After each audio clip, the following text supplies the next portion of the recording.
Olá pessoal, vamos iniciar aqui nossa aula de equações diferenciais ordinárias. A gente vai, nesse primeiro momento, tratar de derivação parcial, certo? Então, vamos aqui analisar definições básicas em relação, inicialmente, né? Em relação a domínios, imagens, regiões, curvas de níveis e tratar sobre essas definições básicas para então darmos continuidade até chegarmos em derivação parcial. Tá? Então vamos lá. Bom, definições básicas sobre domínio, região, curvas de níveis. Isso em relação a funções de várias variáveis. Mas vamos analisar o caso unidimensional para uma variável, né, real. Também depois para duas variáveis e três variáveis. E assim fazermos uma espécie de resumão, digamos assim, dessas teorias, certo? Domínio e imagem de uma função com uma variável real.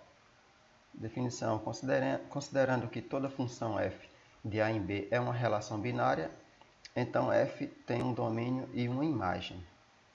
Bom, chamamos de domínio o conjunto D dos elementos x pertencente a A, para os quais existe y pertencente a B, tal que x, o par ordenado, né, xy, pertence à função.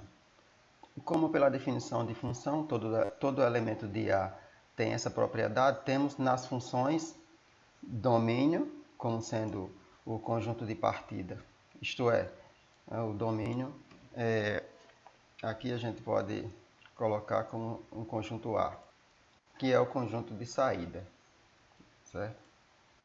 Chamamos de imagem o conjunto IM dos elementos y pertencente a B, para os quais existe x pertencente a A, né, que é o nosso domínio, tal que o par ordenado, o par ordenado pertence à função. Portanto, imagem é subconjunto do contradomínio. Então tá aí. Então, a imagem ela é um conjunto que está contido no contradomínio da função, certo? O contradomínio é justamente esse conjunto B aqui, esse conjunto maior.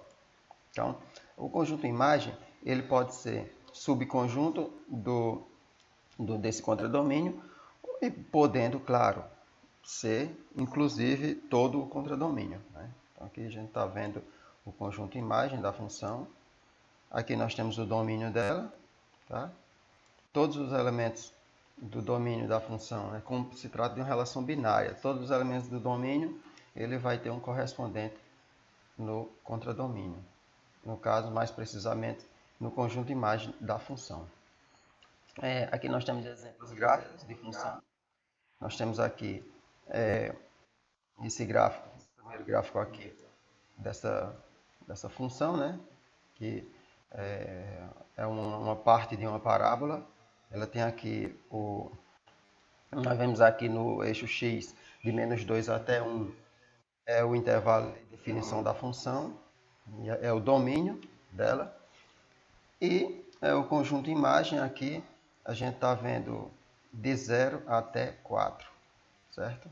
Então, para cada valor tomado do eixo x nesse intervalo, nós teremos um elemento da imagem nesse intervalo aqui do eixo y, que vai de 0 a 4. Então está aqui, ó, domínio x pertencente aos reais, tal que o x está nesse intervalo de menos 2 até 1, podendo ser inclusive esses extremos, menos 2 e 1. E o conjunto imagem são todos os y reais também, né? Onde o y varia de 0 a 4, podendo ser inclusive os extremos. Nesse outro exemplo aqui, nós temos mais uma função, né? o gráfico de uma função, e nós temos que o domínio aqui, ele que sempre se analisa no eixo do x, né? Ele vai de menos 2, né? Um intervalo de menos 2 até 3, aqui, menos 2 a 3. E o conjunto imagem, ele pega todo esse intervalo de menos 1 até 4, no eixo y. Vale ressaltar que o contradomínio aqui, no caso, o contradomínio dessa função é todo o eixo y. O conjunto imagem é apenas o intervalo de menos 1 a 4. Está aqui formalmente apresentado. O domínio é x real, né? Tal que ele está nesse intervalo. E o y no seu intervalo também. Temos aqui mais um caso, esse terceiro exemplo aqui, também de uma função. Reparemos aqui que nós temos aqui que o domínio ele exclui a origem, o x, certo? Então, para x igual a zero não está definida essa função. Reparemos que temos uma bolinha aberta aqui nessa primeira ramificação do gráfico, bolinha aberta na outra. Então, a gente já vê graficamente, visualmente, que o zero não pertence ao domínio da função. Tá? Então, está aqui. Ó. O domínio, então, é x real. Todo número real faz parte do domínio dessa função, exceto o zero. Então, ela exclui o zero. E o conjunto imagem, aí nós temos na primeira parte o y variando de menos 2 até 0. Está aqui, de menos 2 até 0. Certo? É lógico que o menos 2 em si não pertence à imagem, tanto é que está a bolinha aberta aqui, da mesma forma em cima, né? A gente já viu. E o y, ou o y variando no intervalo entre, né? Não é entre o 1 e o 2. Está aqui, esse caso aqui. O y varia de 1 até 2. Olha só aqui o intervalo. Nesse intervalozinho aqui. Tá? É claro que nem o 1 e nem o 2 pertencem ao conjunto imagem. E aqui nós temos outro exemplo de funções. No caso, temos o gráfico de uma função aqui. É claro que aqui nós temos uma função definida no domínio, onde esse domínio vai de menos 2 até, varia entre menos 2 e 2. Nós temos aqui o menos 2, temos o 2 no eixo x. Então, esse é o intervalo de definição da função. Logicamente que o menos 2 e o 2, eles não pertencem ao domínio da função. Tanto é que foi colocado menos 2 menor estrito que x, por sua vez menor estrito que 2. E bolinha aberta. Aí, certo? E o conjunto imagem de 1 até 2. Bom, aliás, o conjunto imagem só são os números 1 e 2, não é intervalo. Então, nós temos aqui o número 1, né, e o número 2, como sendo os únicos elementos do conjunto imagem da função. Bom, vamos agora estender o conceito de função a funções de mais de uma variável independente. Sabemos que aqui a variável independente é x, né? A variável dependente é y. Aqui no caso, para funções de uma variável, vamos estender aqui para outras funções com mais de uma variável independente. Tais funções ocorrem frequentemente em situações práticas. Por exemplo, a área aproximada da superfície do corpo de uma pessoa depende do seu peso e sua altura. O volume, aqui vemos aqui duas variáveis, né? Então, a área aproximada da superfície do corpo de uma pessoa depende de quê? Do peso e altura. Então, nós temos uma função definida a duas variáveis, o peso e a altura. O volume de um cilindro circular, volume, olha só, já temos a variável dependente. Reto depende de seu raio e da sua altura. Duas variáveis independentes aqui, para poder gerar o volume do cilindro. Então, são exemplos. De acordo com a lei do gás ideal, o volume ocupado por um gás confinado é diretamente proporcional à sua temperatura e inversamente proporcional à sua pressão. Olha só, então.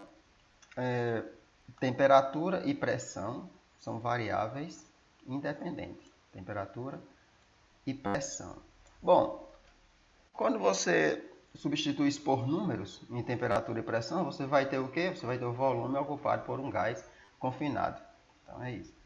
Nós temos aqui exemplos práticos de casos em que irão gerar, né, para poder obtermos o que a gente espera nesses casos aí, para gerar funções de duas variáveis. Há duas variáveis, definidas duas variáveis independentes. O custo de um determinado produto pode depender do custo do trabalho, preço de materiais e despesas gerais. Então, nós chamamos o custo de um determinado produto. O custo, certo? O custo vai depender de quem? Depender do custo do trabalho, do preço de materiais, e despesas gerais. Já temos aqui três variáveis independentes: custo do trabalho, preço de materiais e despesas gerais. Então, aqui já geraria uma função definida a três variáveis independentes. Para ampliar o conceito de função a funções de um número qualquer de variáveis, precisamos primeiro considerar pontos no espaço numérico n-dimensional. Da mesma forma que denotamos um ponto em R, na reta, né, por um número real x, que nós estávamos na reta, um ponto em R2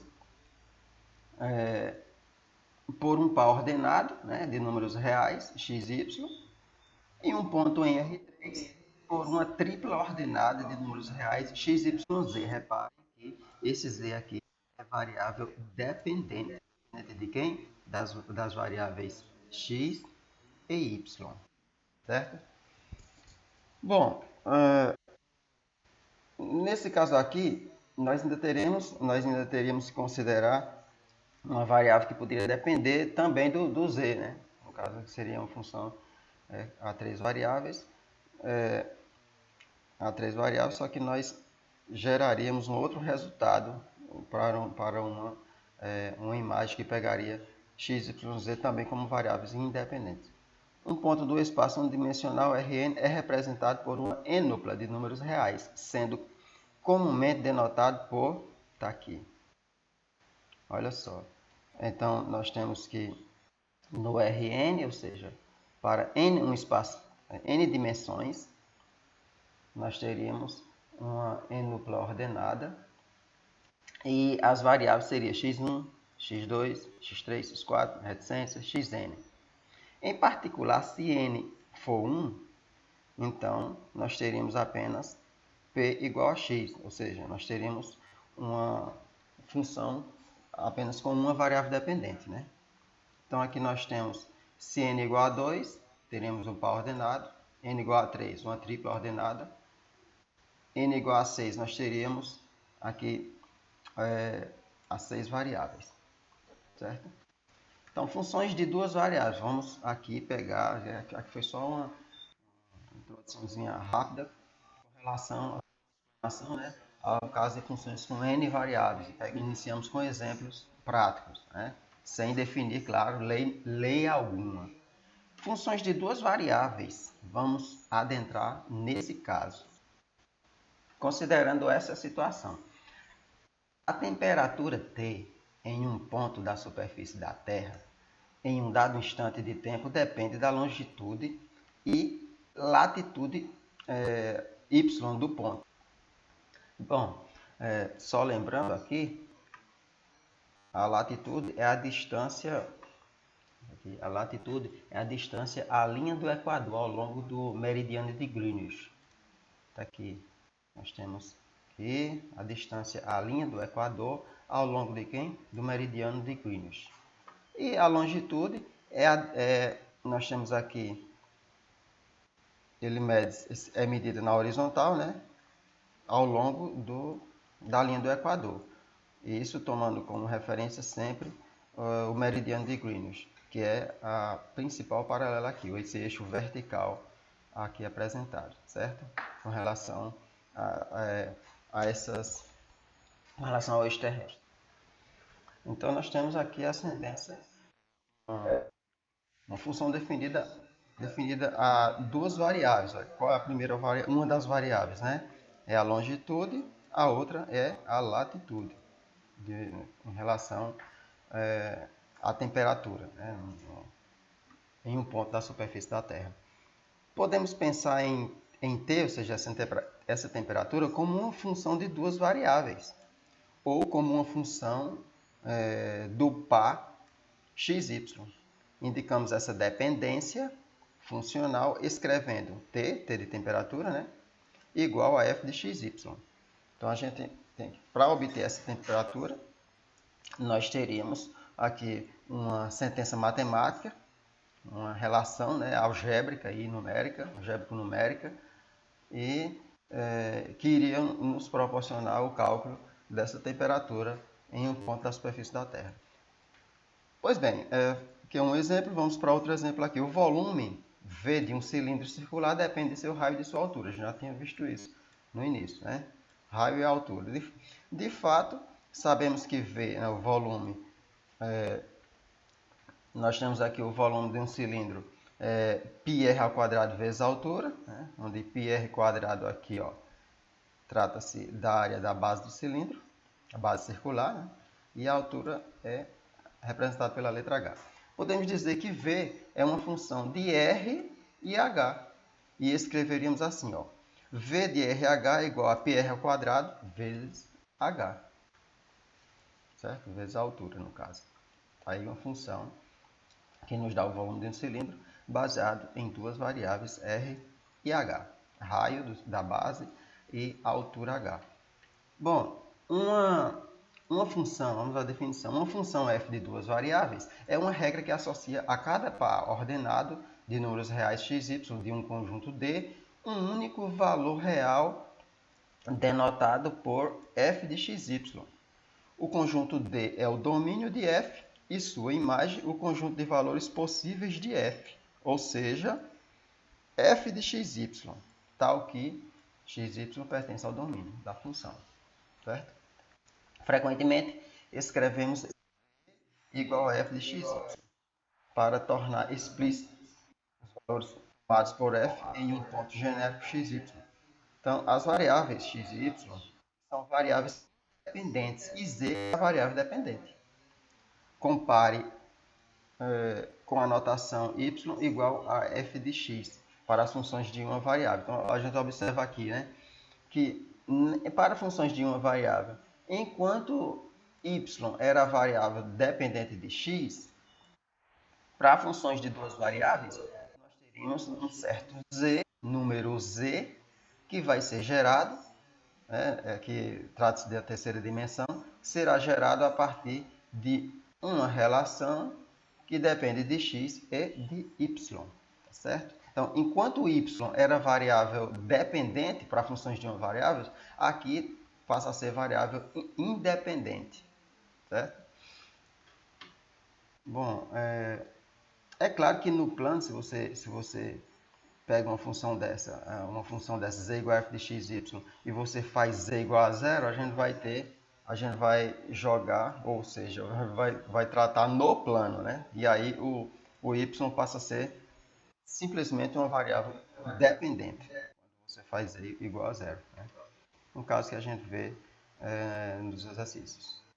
Bom, então vamos lá. Uma função de duas variáveis é aquela cujo domínio é um subconjunto de R2 e cuja imagem é um subconjunto de R. Ou seja, função de duas variáveis, ela toma, aqui nós temos o domínio, né? Ela vai tomar um par ordenado, vai tomar dois valores reais, certo? No plano, duas dimensões, e vai projetar isso como um só valor, certo? Real no espaço. Então, aqui nós temos apenas uma dimensão para representar esse valor gerado pela função de duas variáveis. Uma maneira de visualizar essa função é pelo diagrama de setas, onde o domínio D é representado por um subconjunto do plano XY. Tá aí, ó. Nós temos nessa figura o par ordenado genérico, aqui, XY. Deixa eu aumentar aqui um pouco. XY, certo? Ele, através da lei de formação da função, né, da fórmula, tem gente que chama de fórmula, né? Ela vai gerar um valor no conjunto dos números reais, um valor real, certo? Então, se você pega um caso particular, você vai obter um valor numérico para f de xy, onde o x e o y você colocaria o a e o b. A e b sendo constantes, tá bom? Então, você substitui, você faz os cálculos e obtém um número que está associado a essa função, tomando esses dois valores no conjunto do domínio. O domínio é o plano, tá? Aqui nós temos o plano x e y. As funções de uma variável, apenas, a gente sai da reta x e pega valores na reta y, que é o conjunto o contradomínio, né? E aí vai ter um conjunto de imagem. No espaço é diferente. O próprio plano é o domínio. Isso será projetado em uma terceira dimensão, também representado pela reta real. E está aqui ela. Foi colocada ela aqui do lado. Então, nós temos aqui a reta z para representar esses valores. Cada um dos valores obtidos a partir da lei de formação que pega valores no plano, certo? Então, esse eixo z aqui é chamado de eixo das cotas. Muito bem. Vamos analisar aqui, pessoal, esse exemplo. A função z igual a f de x, y. Está aqui a regra de definição dela, ó, 1 sobre x menos y. É uma função de duas variáveis, cujo domínio são todos os pontos x e y pertencentes a R2, ao plano, né? Tais que x diferente de y. X tem que ser diferente de y, porque se x for igual a y, nós teríamos o quê? Nós teríamos que o denominador ela iria zerar, né? E a divisão por zero não está definida em matemática, né? Pelo menos até o momento. Muito bem. Isto é, todos os pontos do plano xy que não estão na reta x igual a y. Nessa reta aqui não pode ser substituído, porque senão iria zerar o denominador dessa função aqui, nessa razão 1 sobre x menos y. Certo? Eu coloquei aqui nessa questão que eu peguei, não tinha o gráfico, eu coloquei o gráfico aqui, plotei o gráfico no software Máxima. Aí está aqui o gráfico, certo? Dessa função aqui, só para a gente ver mesmo, né? A imagem dele, o aspecto dele aí. Muito bem. Então, nós temos aqui um exemplo apenas para mostrar isso. Função definida a duas variáveis. E mostrando, né, que não se pode ter no domínio x igual a y. Não se deve. Bom, mais um exemplo aqui. Determine o conjunto das seguintes funções e calcule f de 3 e 2. Então, nós temos função a duas sentenças, né? Na letra A, nós temos f de x igual a raiz quadrada de x mais y mais 1, tudo isso dividido por x menos 1. Bom, ele pede que determine o domínio dessas funções. Então, vamos lá. Nós temos aqui, e pede para calcular f de 3 e 2. Então, olha só, nós temos aqui a expressão, a substituição, onde tem o x você coloca 3, onde tem y coloca 2. E aí nós teríamos o que? F de 3 e 2 será, onde tem x coloca 3, onde tem y coloca 2. E aí nós teríamos a raiz quadrada, em vez de x mais y mais 1, será a raiz quadrada de 3 mais 2 mais 1. Dividido por x menos 1, só que x é 3, então por 3 menos 1. Bom, somando tudo que tem nessa raiz aqui dá 6, né? 3 menos 1 dá 2, então nós temos que o valor numérico dessa função em x igual a 3 e y igual a 2 é raiz quadrada de 6 dividido por 2. Está aqui. Certo? A expressão para f está bem definida. Se o denominador for diferente de zero e o número cuja raiz quadrada será extraída se ele for não negativo. Então, portanto, o domínio de f será o seguinte.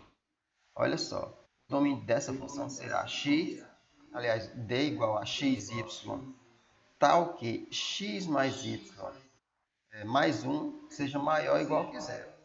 E x diferente de 1. Então, por que isso? Porque não existe raiz quadrada, pelo menos no conjunto nos reais, né, não existe raiz quadrada de número negativo. Nós estamos com funções reais, né, não funções complexas, em que você extrai, analisando o número imaginário, né, a unidade imaginária, e o número imaginário i, para poder determinar raiz quadrada de número negativo. Nesse caso, não. Aqui nós estamos em funções reais. O nosso terreno aqui é o conjunto dos números reais. Sendo assim, nós temos que ter que x mais y mais 1, né, a raiz quadrada disso tem que ser raiz quadrada. Isso tem que ser um número maior ou igual que zero, para ter sentido o cálculo da raiz, né? E por que x diferente de 1? Porque se você colocar... Deixa eu limpar aqui, né? Porque está muito cheio de garrancho aqui. Se você tiver x igual a 1 no denominador, nós ficaríamos como? 1 menos 1, 0. Então não está definida a divisão por zero. Nesse nosso contexto aqui. Bom, muito bem. Então tá aí, está definida. A desigualdade, portanto, x mais y mais 1 maior ou igual que zero, ou você pega o x mais 1 e passa para o segundo membro aqui dessa desigualdade, nós teríamos o quê? Y maior ou igual que menos x menos 1. Também é outra maneira de escrever. Descreve os pontos que estão sobre ou acima, né, por conta do igual, né, é maior ou igual, ou acima da reta y igual a menos x menos 1. Está aqui a representação dela, gráfico, ó, do domínio dessa função. Então, nós temos aqui, ó, repare que a reta não está tracejada. Ela não está tracejada. Justamente porque os números sobre essa reta, que pertencem a essa reta, também fazem parte do domínio dessa função. Todos os pontos da reta. E também os pontos que estão acima dela. Está aqui. Estão sobre ela e também acima dela, pertencem a essa reta. Então, nós temos o domínio, é um plano, né? O domínio no plano xy, só que sobre ou acima da reta, ou seja, maior ou igual que menos x, y maior ou igual que menos x menos 1, tá certo? Dando continuidade aqui, vamos lá. Bom, muito bem, então é isso. Ao passo que x diferente de 1 significa que pontos sobre a reta, x igual a 1, precisam ser excluídos. Muito bem. Cadê a reta? Bom, vamos procurar aqui, analisar no gráfico a reta x igual a 1. Está aqui ela, ó. Olha só. Nós estamos aqui analisando o domínio dessa função, dessa bonitona aqui, ó. Então, olha só, a reta x igual a 1 é essa reta aí. Vou tirar esse garrancho. Bom, essa reta x igual a 1, 1 é esse pontozinho aqui do eixo x, ó. Nós temos 1 aqui. A reta que passa aqui, né, essa reta x igual a 1, é uma reta que é paralela ao eixo y. Certo? Então, os pontos que estão sobre essa reta não podem fazer parte do domínio, que são justamente eles que iriam zerar o denominador. Certo? Então, é isso. No caso, o número 1, né? Na verdade, a reta x igual a 1 é o número 1. Certo? Onde você coloca o x igual a 1. E a gente está excluindo isso, para ser mais específico. Vamos analisar, pessoal, analisar o comportamento de funções de duas variáveis agora através de gráficos, certo? Que é outra forma de visualizar o comportamento dessas funções. Nós temos aqui uma definiçãozinha, vamos analisar. Se f é uma função de duas variáveis com domínio D, então o gráfico de f é o conjunto de todos os pontos, tá aqui, ó, x, y, z, em R3, tal que z é igual a z, tá aqui esse z aqui, que é essa variável dependente, né, de x e y, será definida por f de x e y. E x e y pertence a D, que é o domínio. Nós temos aqui a representação gráfica disso, né? Tá aí, ó. Temos aqui o plano XY, né? Que é de onde sairão os pontos x e y, obviamente, e através de uma regra de definição da função, né? Uma relação algébrico-numérica, vai gerar um número f de xy, que serão pontos, né, na verdade, de uma superfície S. Então, interessante isso, né? Então, está aqui. Isso vai projetar lá em uma superfície. Aqui nós estamos considerando um par ordenado, sim, mas tem um zero aqui, não? É o seguinte, nós estamos no plano. Então, no plano, o z é igual a zero, tá? Então, quando você faz z igual a zero, você considera o plano xy. Da mesma forma que se você fizer y igual a zero, você consideraria o plano xz. E assim por diante, para x. Bom, assim como o gráfico de uma função f de uma variável é uma curva C, com a equação y igual a f de x, como a gente viu, né? O gráfico de uma função com duas variáveis é uma superfície, com a equação z igual a f de xy. Podemos enxergar a superfície S de f como estando diretamente em cima ou embaixo de seu domínio D, que está no plano xy.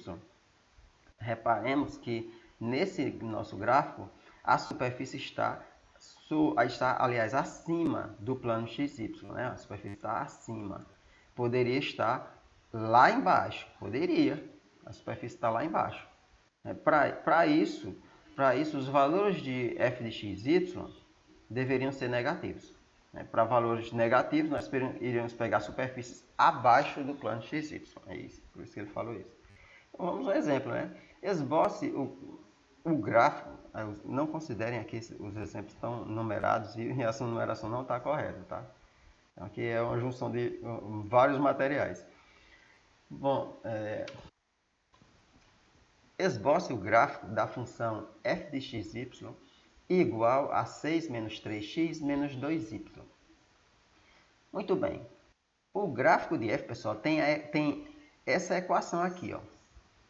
Repare que onde tinha f de xy foi trocado por z. E z é o eixo das cotas, como eu falei para vocês, né? Tipo assim, é uma terceira dimensão, né? Já que estamos no espaço. Bom, então tá aí, ó. Ele pegou a mesma lei de definição da função, colocou aqui, repetiu, né? E no lugar de f de xy, ele colocou z. Só foi isso que ele fez, nada mais. Bom, outra maneira de apresentar isso é assim, ó. Olha só. Pega o número, que não depende de... Não depende... Aqui um termo independente, né? E independente de qualquer variável, que é o 6, o número, né? Numericamente independente.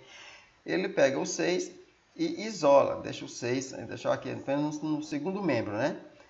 Junto do z, ele trouxe quem? Trouxe o menos 3x e o menos 2y. Então, veio trocando sinais, né? Passaram a ser positivos. E aí nós temos uma outra maneira de escrever essa mesma coisa, né? Nós temos aí, ó, 3x mais 2y mais z igual a 6. Repare que o z agora se juntou ao x e o y, né? Bom, então, isso representa um plano. Vai representar um plano. Para desenhar o plano, primeiro achamos os interceptos. Olha só como é interessante. Como é que faz para achar os interceptos? Fazendo y igual a z igual a zero, ou seja, você zerando o y e o z, na equação obtemos quem? Obtemos x igual a 2. Como assim? Pronto, se você zerar, olha só. Se você zerar o y, então ficaria como? 2 vezes 0, né? O y é 0. 2 vezes 0 é 0, né? O z também é 0. Aí sobrou quem? Sobrou apenas 3x igual a 6. Pega o 3, desce dividido 6, fica o quê? X igual a 2, né? Então, nós obtemos a equação x igual a 2 como o interceptor. X igual a 2 é o ponto no eixo x que o gráfico vai interceptar. O plano, esse plano que a gente tem, cuja equação é essa, 3x mais 2y mais é igual a 6. Está aqui, ó. Então, olha só ele representado ó, no gráfico. Nós estamos analisando apenas o eixo x. Isso é interessante. Analogamente, o intercepto y é 3 e o intercepto z é 6. Realmente, né? Se você fizer, olha só, se você fizer agora o x igual a 0 e o z igual a 0, você vai ter o quê? 2y igual a 6. Pega esse 2 desce dividindo o 6, né? Y igual a 3. Tá aqui, o y é 3. Reparem que como eu fiz o x e o z igual a 0, isso tem que aparecer na terna ordenada aqui, ó, nesse ponto, certo? Então, isso aqui mostra que você não está considerando nem o eixo x e nem o eixo z, apenas o eixo y. O ponto em que o plano corta o eixo y, que é nesse ponto aqui, nesse ponto 3 aqui, y igual a 3, certo? Da mesma forma, o z. Bom, então é isso. A função do exemplo 5 é um caso especial da função, olha só aqui, ela tem uma forma geral, é uma função linear. Né? F de x, y igual a ax mais by mais c. Né? Tipo de função aqui, que é objeto de estudo da álgebra linear, inclusive. Então, muito bem, o gráfico de uma função tem a equação z igual a ax mais by mais c, né? Ou, se você preferir, né? ax mais by menos z mais c igual a 0. Se você quiser também, pode pegar esse c e passar para lá. Você faz igual a 0, você coloca também o c junto dos termos que envolvem as variáveis x, y, z, igual a 0, quando você quer tratar essa equação como função. Aí você coloca tudo para o lado esquerdo, deixa 0 no lado direito, 0 do lado direito, certo? E você pega essa expressão algébrica aqui, ó, da esquerda, e coloca como uma função. Você vai escrever isso como uma função apenas, e não como uma equação. Então, é uma maneira de você encarar essa mesma expressão, né? Na forma de equação, na forma de função. Bom, deixa eu limpar aqui, né? Ó. Bom, então isso aí é um plano, tá certo? Equação de um plano no espaço, entendam, no espaço. Do mesmo modo que as funções lineares de uma única variável são importantes no cálculo de uma variável, veremos que as funções lineares de duas variáveis têm um papel central no cálculo com muitas variáveis. Muito bem. Vamos aqui um exemplo. Desenhe o gráfico de g de xy igual a raiz quadrada de 9 menos x quadrado menos y quadrado. Solução. Então vamos lá, o gráfico, vamos analisar essa solução desse exemplo, né? O gráfico tem essa equação aqui. Reparem que tirou o g de xy e colocou z. Né? Isso é comum fazer quando você vai estar interessado no gráfico, né? Que aí vai analisar a terceira dimensão, não como sendo f de xy ou g de xy, mas como apenas z, o eixo das coordenadas. Bom, elevando, olha só como se constrói o gráfico dessa função, viu? Primeiramente, a gente eleva ao quadrado ambos os lados da equação. E a gente obtém, olha só, reparem que o z ele não estava elevado ao quadrado, mas como a gente elevou ambos os membros ao quadrado, e o objetivo disso é eliminar esse radical aqui, a gente obteve o quê? Z ao quadrado igual a 9 menos x quadrado, né? Menos y quadrado. Bom, passando o menos x quadrado menos y quadrado para a esquerda, para junto do z quadrado, o que a gente obtém? A gente obtém a equação de uma esfera de raio 3. Está aí, ó. Como que o raio é 3? Basta você tomar a raiz quadrada de 9, né, pessoal? A raiz quadrada de 9 dá 3. Então, nós temos uma esfera de raio 3. que reconhecemos que está começando a esfera de centro na origem. Por que o centro está na origem dessa esfera? Reparemos que aqui está x ao quadrado, tem, né? Y ao quadrado, z ao quadrado. X ao quadrado, na verdade, é como se fosse x menos 0, certo? Ao quadrado. Da mesma forma, o y menos 0 ao quadrado, o z menos 0 ao quadrado. Esse número 0 aqui que aparece, que foi omitido, né, nessa equação da esfera, porque não seria redundante colocar o 0 aqui, porque a gente já sabe que x menos 0, y menos 0 e z menos 0 dá as próprias variáveis, né? X, y e z, só que elevado ao quadrado. Então, esse número aqui, de toda forma, né, eu estou expondo aqui, esse número aqui, ó, x menos 0, o 0 é a coordenada x do centro, né, do ponto que se refere ao centro dessa esfera. Então, ela tem centro na origem, porque na origem, a origem é justamente aquele ponto 0, 0, 0. Certo? Então, por isso que aqui, o x quadrado, y quadrado, z quadrado é x menos 0 quadrado, mais y menos 0 quadrado, mais z menos 0 quadrado. Então, esses menos 0 aí se refere justamente às coordenadas do centro. E o que fica, o número, né, independente aqui, esse termo independente de qualquer variável, o 9, ele vai nos fornecer o raio, né? O raio dessa esfera, que é 3. Muito bem, raio 3, mas como z é maior ou igual que 0, z tem que ser... Por que z tem que ser maior ou igual que 0? Reparemos que nós estamos com z igual a raiz quadrada de alguma coisa, né? Dessa expressão. 9 menos x quadrado menos y quadrado. Então, o z aí, ele não pode ser negativo. Certo? Pode ser 0? Pode. Mas não pode ser negativo. Por isso que o z será maior ou igual que 0. E isso é importante para a construção do gráfico. A gente não vai ter uma esfera. A gente vai ter uma semi-esfera, né? Então, é somente metade superior da esfera. Então, nós temos aqui apenas um hemisfério, né, dela. Um hemisfério superior aqui da esfera. Tá certo? Então, tá aí as coordenadas dos pontos de corte nos eixos, ó.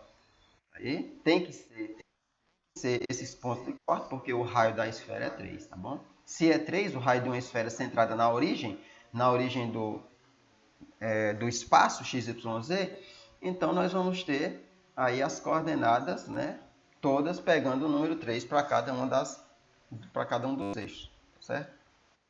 Muito bem. Mais um exemplo, a temperatura em um ponto XY de uma placa de metal plana é T de XY igual a 9x² mais 4y² graus. Encontre a temperatura no ponto 1 e 2.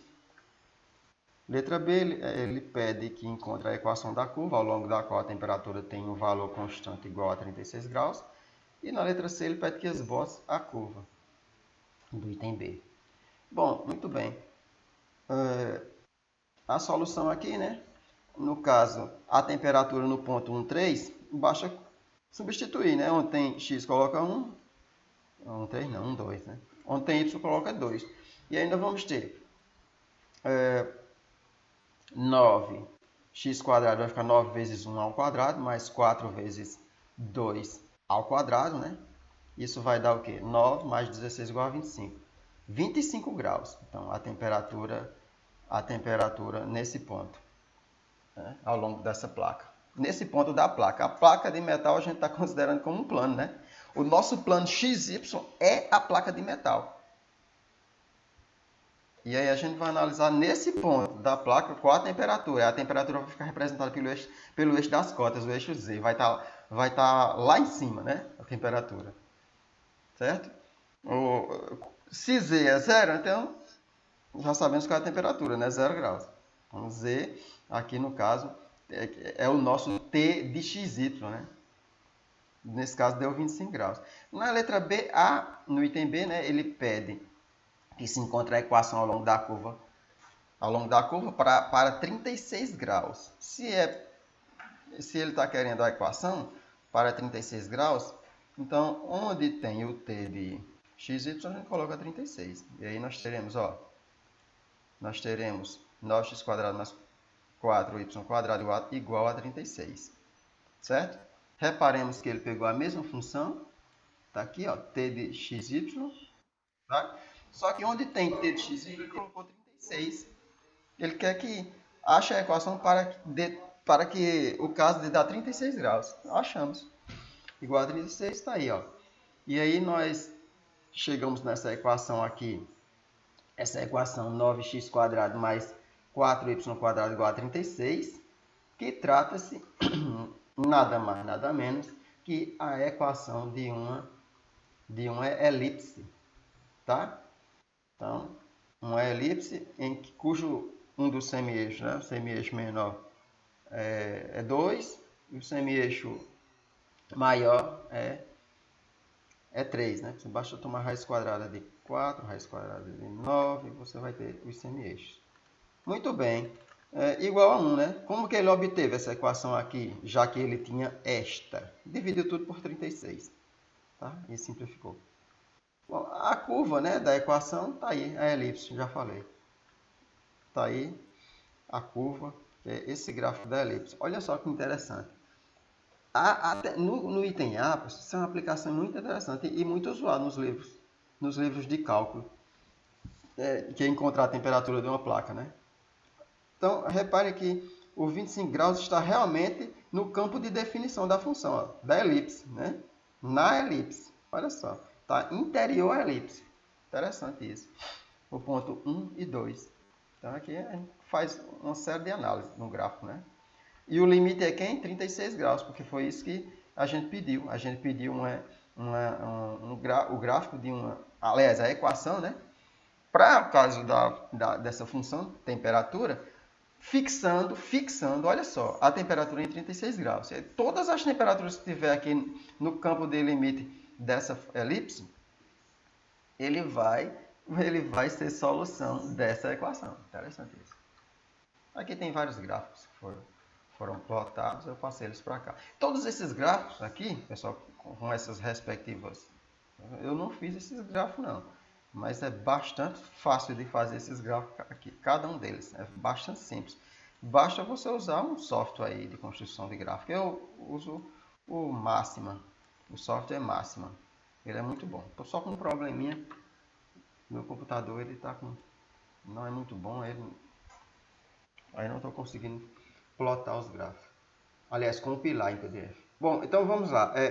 Vamos analisar. Pessoal, a gente estudou até agora os gráficos. Aliás, a gente estudou agora funções de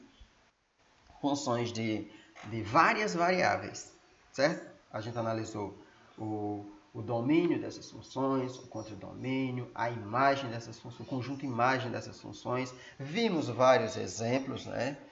Tratamos de funções de uma variável, de duas variáveis reais, né? Mas a gente também acabou jogando esses conceitos, né? Abrangendo esses conceitos para funções de n variáveis, né? Lá na parte mais introdutória, tá? Então, essa parte aqui fecha o estudo breve, né? Digamos assim, resumido, das funções de várias variáveis.